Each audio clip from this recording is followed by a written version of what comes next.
Assalamualaikum warahmatullahi wabarakatuh. Perkenalkan, nama saya Lailatul Zahra Yulia Aziza dari kelas I21 dengan NIM 21862062219. Pada video kali ini saya akan menjawab pertanyaan ujian tengah semester mata kuliah sumber bahan dan media pembelajaran yang diampu oleh dosen Ari Robianto. Baik, untuk pertanyaan pertama, hal-hal apa saja yang perlu dipertimbangkan dalam pengembangan media pembelajaran? Pengembangan media pembelajaran adalah suatu usaha penyusunan program media pembelajaran yang lebih tertuju pada perencanaan media pembelajaran yang akan ditampilkan atau digunakan dalam proses belajar mengajar. Pengembangan media pembelajaran sebaiknya dirancang atau direncanakan sesuai dengan kebutuhan siswa.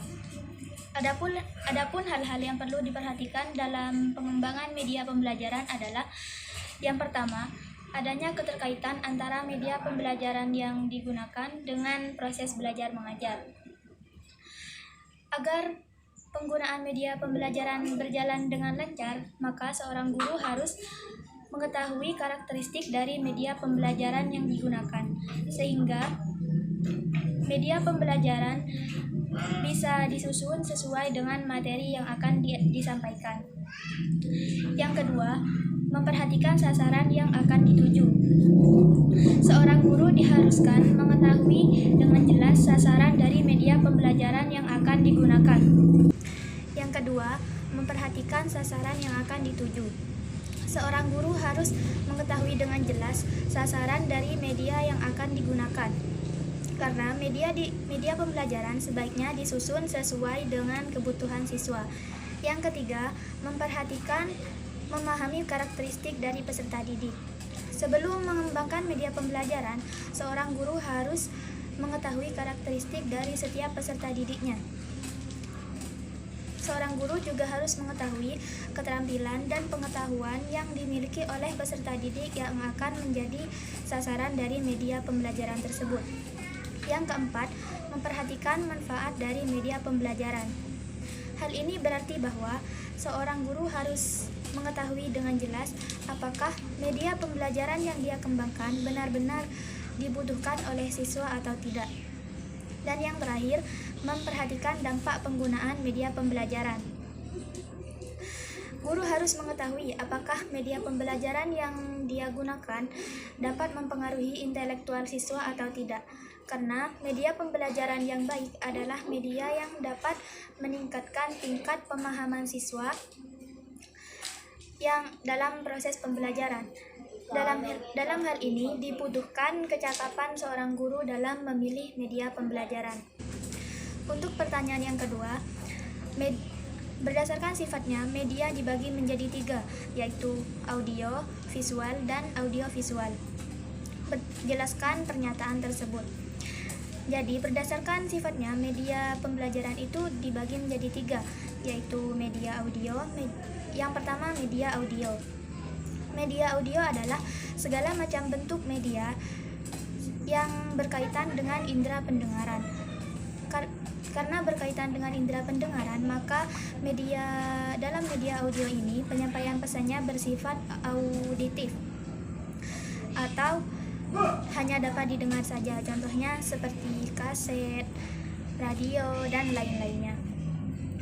Media audio ini adalah media yang penyampaian isi materinya bersifat auditif yang dapat merangsang pikiran, perasaan, perhatian, serta kemampuan siswa dalam memahami suatu pembelajaran. Yang kedua, media visual. Media visual merupakan media komunikasi yang bersifat visual yang ditampilkan dalam bentuk gambar, foto, sketsa, ataupun benda-benda visual lainnya yang bersifat asli maupun tiruan. Salah satu cara guru untuk memberikan gambaran yang nyata dari suatu materi pembelajaran adalah dengan menggunakan media visual ini.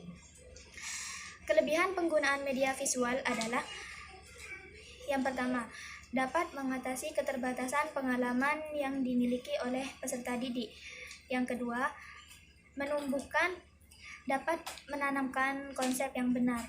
Dan yang ketiga, dapat meningkatkan daya tarik serta perhatian peserta didik dalam proses pembelajaran.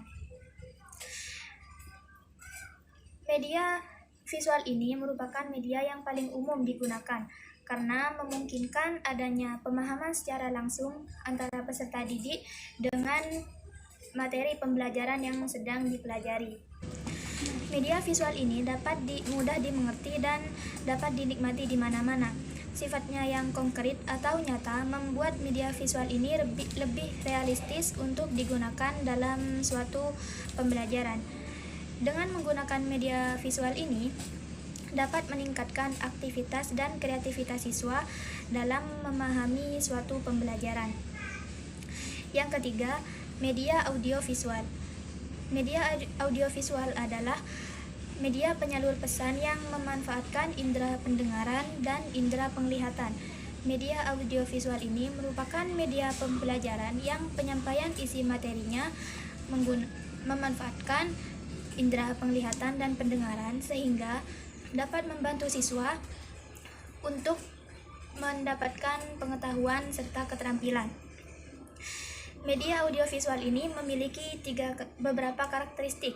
Yang pertama, gambar bergerak dengan disertai suara. Yang kedua, dapat digunakan ketika pembelajaran jarak jauh. Dan yang terakhir, memiliki perangkat slow motion untuk memperlambat proses atau peristiwa yang terjadi. Keuntungan dari menggunakan media audiovisual ini dalam proses pembelajaran adalah isi materi yang ada dalam media tersebut bisa digunakan secara berulang-ulang dengan konsisten, dan program yang ada di dalamnya pun bisa diedit sesuai apa yang kita kehendaki.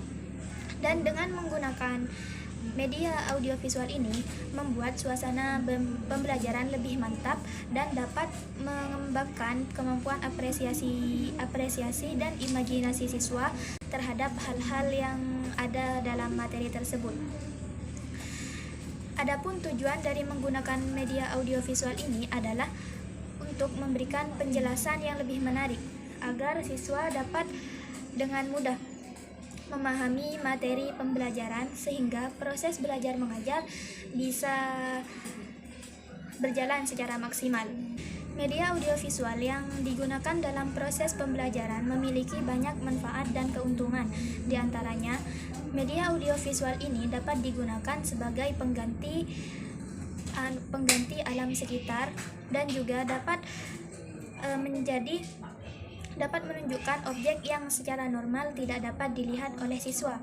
Dan juga media audiovisual ini bisa menggambarkan suatu proses kejadian secara tepat dan juga dapat dilihat secara berulang-ulang sehingga dapat menumbuhkan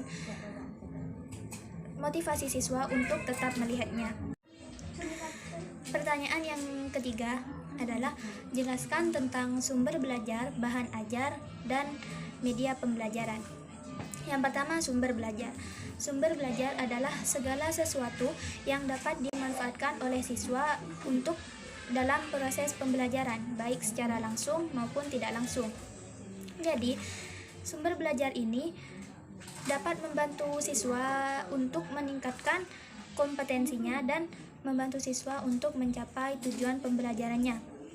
Jadi, sumber belajar ini tidak hanya terbatas pada buku saja, tapi segala hal yang mencangkup dalam proses pembelajaran dan juga yang dapat meningkatkan kompetensi siswa disebut dengan sumber belajar.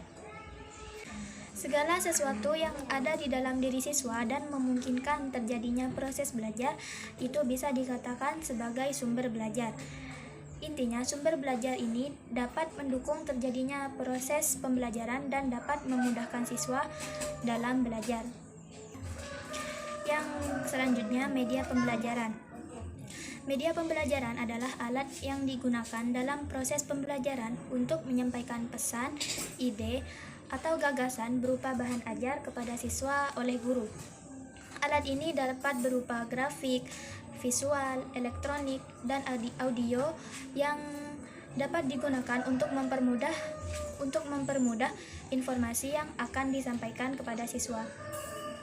Pemakaian media pembelajaran ini dalam proses pembelajaran dapat membangkitkan keinginan dan minat siswa dalam belajar, dan juga dapat membangkitkan motivasi dan rangsangan kegiatan pada siswa, dan juga dapat berpengaruh terhadap psikologi siswa. Selanjutnya, bahan ajar. Bahan ajar adalah segala bentuk bahan yang digunakan untuk membantu guru dalam melaksanakan kegiatan belajar mengajar. Bahan yang dimaksud di sini bisa berupa buku, modul, lembar kerja siswa, ataupun bisa berupa video. Bahan ajar di sini bertujuan untuk memudahkan guru dalam melaksanakan pembelajaran dan membantu siswa dalam memperoleh alternatif bahan ajar, di samping buku-buku yang terkadang sulit untuk didapatkan. Dengan adanya bahan ajar ini, guru dapat meningkatkan proses pembelajaran menjadi lebih efektif dan interaktif, dan peserta didik juga dapat dengan mudah mempelajarinya sesuai dengan kemampuan masing-masing dimanapun dan kapanpun. Untuk pertanyaan yang terakhir, jelaskan gambar berikut sesuai dengan pemahaman Anda. Di situ ada gambar keterkaitan atau hubungan antara guru, media, dan siswa. Guru, media, dan siswa merupakan hal yang tidak dapat terpisahkan. Guru sebagai sumber informasi, media sebagai sarana pengantar informasi, dan siswa sebagai si penerima informasi. Proses belajar mengajar menjadi suasana yang menyenangkan ketika seorang guru dapat memilih media yang tepat, sehingga materi pembelajaran yang disampaikan dapat dengan baik diterima oleh siswa. Guru tidak hanya dituntut untuk menguasai materi saja, akan tetapi guru juga dituntut untuk dapat menggunakan dan memilih media pembelajaran secara efektif dan tepat, sehingga siswa dapat menerima dan memahami materi yang disampaikan dengan baik. Mungkin hanya itu saja jawaban yang dapat saya sampaikan. Kurang lebihnya mohon maaf yang sebesar-besarnya. Assalamualaikum warahmatullahi wabarakatuh.